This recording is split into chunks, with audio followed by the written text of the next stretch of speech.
Good ko, Marites! Di lang basta chismis, kundi Chismis na malinis!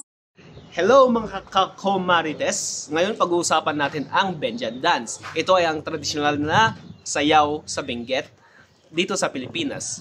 It's most likely accompanied by various musical instruments tulad nung ano tawag nito? Yung gong, yung kulintang, yung agong, yung sulibaw. The movements of the dance are influenced by the rhythm and beat of these instruments. Popular din to sa mga Ibaloy. Ito yung mga sayaw nila.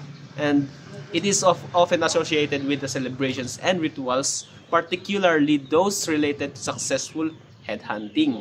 Alam mo naman yun, headhunters, di ba? The use of gongs and sulibaw, a bamboo instrument, adds to the lively, energetic atmosphere of the dance.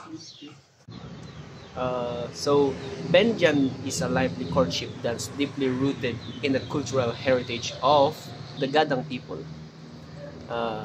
Also, Benjan dance is also called Bendayan. This was long known as the dance to celebrate the arrival of successful headhunters, like what I said earlier. The gongs and drums are the traditional instruments used in many Philippine folk dances, including the Benjan.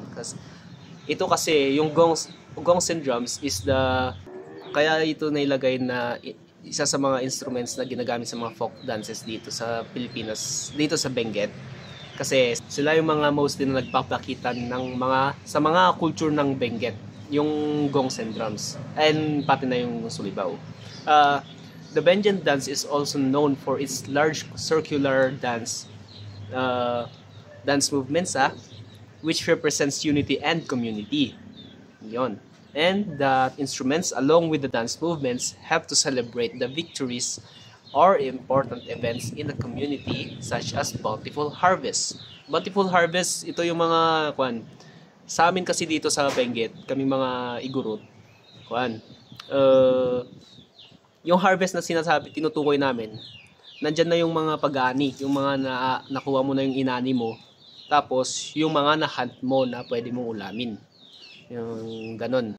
So ayun guys, abangan po natin ang part 2 ng aking video at doon ko po ituturo kung paano sayawin ang Benjan dance.